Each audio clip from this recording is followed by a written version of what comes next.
ॐ नमो भगवते वासुदेवाय। अर्जुन उवाच जायसी चेत् कर्मणस्ते मता बुद्धिर्जनार्दन तत्किं कर्मणि घोरे मां नियोजयसि केशव। व्यां व्याकेन बुद्धिं मोहयसीव मे तदेकं वद निश्चित्य येन श्रेयोऽहमाप्नुयाम्।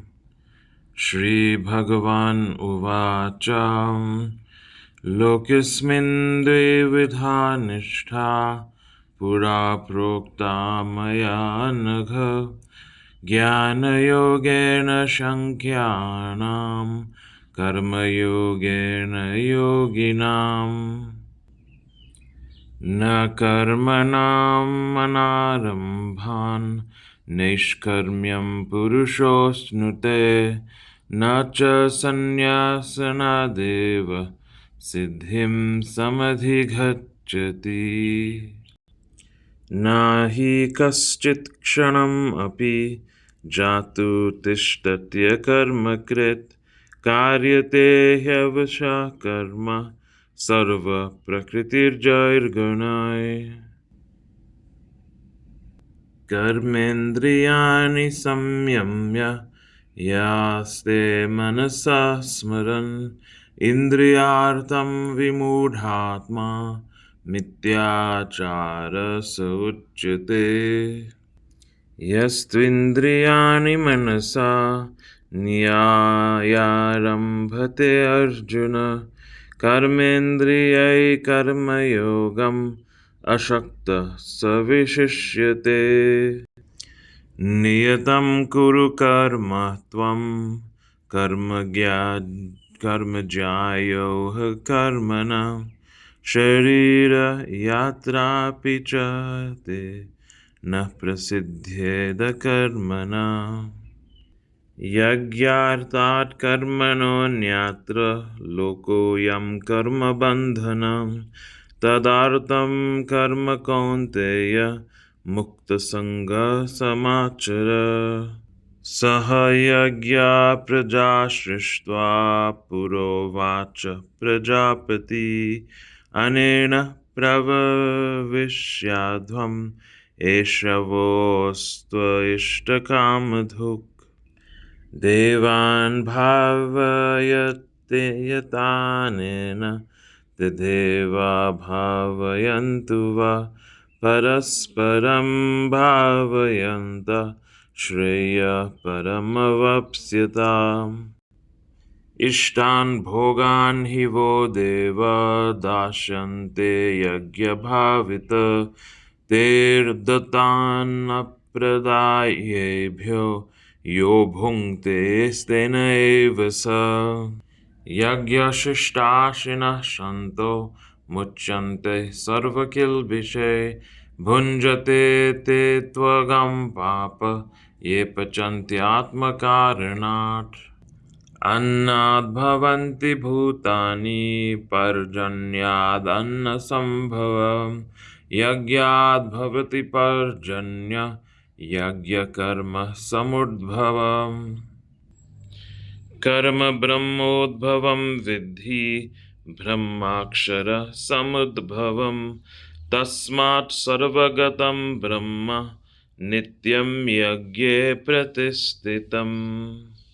एवं प्रवर्तितं चक्रं नानुवर्तयतीह यः अघायुरिन्द्रियाराम मोघं पार्थ स जीवति। यस्त्वात्मरतिरेव स्यात् आत्मतृप्तश्च मानवः आत्मन्येव च सन्तुष्टस्तस्य कार्यं न विद्यते। नैव तस्य कृतेनार्थः न कृतेनेह कश्चन न चास्य सर्वभूतेषु कश्चिदार्तः व्यपाश्रयः।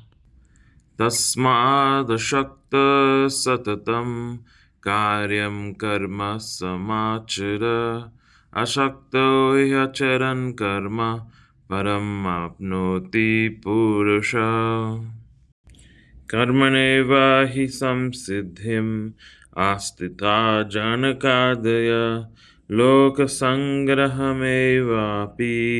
सम्पश्यन् कर्तुम् अर्हसि यद्यदाचरति श्रेष्ठस्तत्तदेवेतनो जन स यत्प्रमाणं कुरुते लोकस्तदनुवर्तते न मे पार्थास्ति कर्तव्यं त्रिषु लोकेषु किंचन नान्वाप्तम् अवाप्तव्यं वर्त एव च कर्मणि यदि ह्ययं न वर्तेयं जातु कर्मण्यतन्दितः मम वर्तमाननुवर्तन्ते मनुष्य पार्थ सर्वशः यदि ह्यहं न वर्तेयं जातु कर्मण्यतन्द्रितः मम वर्तमानुवर्तन्ते मनुष्य पार्थ सर्वशः उत्सीदेयुरिमे लोका न कुर्यां कर्म चेदहम् शङ्करस्य च कर्तास्याम् उपहन्यमिमाः प्रजाः शक्ताः कर्मण्यविद्वंसो यथा कुर्वन्ति भारत कुर्याद्विद्वांस्तथा शक्तश्चिकीर्षुर्लोकसङ्ग्रहम् न बुद्धिभेदं जनयेत् अज्ञानां कर्मसङ्गिनां जोषयेत् सर्वकर्माणि विद्वान् युक्तः समाचरन् प्रकृतिक्रियमाणानि गुणैकर्माणि सर्वशः अहङ्कार विमूढात्मा कर्ताहमिति मन्यते तत्त्ववित्तु महाबाहो गुणकर्म विभागय गुणगुणेषु वर्तन्त इति मत्वा न सज्जते प्रकृतिर्गुणसम्मूढा सजन्ते गुणकर्मसु तान्न कृत्स्नविदो मन्दान् कृत्स्नविन्न विचालयेत् मयि सर्वाणि कर्माणि सन्न्यास्याध्यात्मचेतसा निराशीर्निर्ममो भूत्वा युधस्व विगतज्वरः ये मे मतमिदं नित्यम् अनुतिष्ठन्ति मानवाः श्रद्धवन्तो अनुसूयन्तो मुच्यन्तो तेऽपि कर्मिभिः ये त्वेतादभाषूयन्तो ननुतिष्ठन्ति मे मतम् सर्वज्ञानविमूढांस्तान् विद्धि नष्टान् चेतसः सदृशं चेष्टते स्वास्या प्रकृतिर्ज्ञानवानपि प्रकृतिं यान्ति भूतानि निग्रहः किं करिष्यति इन्द्रियास्येन्द्रियास्यार्थ रागद्वेषौ व्यवस्थितौ तयोर्नवशमगच्छेत् तौ ह्यस्य परिपन्थिनौ श्रेयान् स्वधर्मविगुणः परधर्मात् स्वनुष्ठितात् स्वधर्मनिधनं श्रेयः परधर्मो भयावहः अर्जुन उवाच अथ केन प्रयुक्तोऽयं पापं चरति पुरुषम् अनिच्छन्नपि वर्ष्णेय बलदिव नियोजितः श्रीभगवानुवाच काम एष क्रोधेश राजोगुणसमुद्भव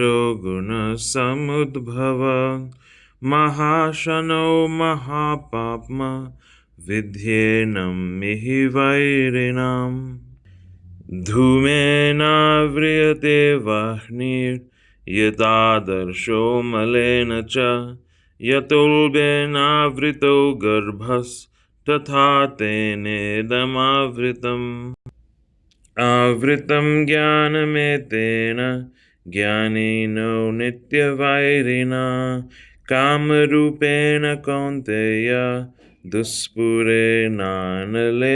च इन्द्रियाणि मनोबुद्धिरस्याधिष्ठानमुच्यते एतैर्विमोहयत्येषा ज्ञानमावृत्य देहिनाम् तस्मात् त्वमिन्द्रियाण्यादौ नियम्य भरतर्षभ पाप्मानं प्रजह्येनं ज्ञानविज्ञाननाशनम् इन्द्रियाणि पराण्याहुरिन्द्रियेभ्यः परं मनः मनसस्तु परा बुद्धिर्यो बुद्धेः परतस्तु सा एवं बुद्धिः परं बुद्ध्वा संस्तभ्यात्मानम् आत्मना जहि शत्रुं महाबाहो कामरूपं दुरासदम् Om Namo Bhagavate Vasudevaya.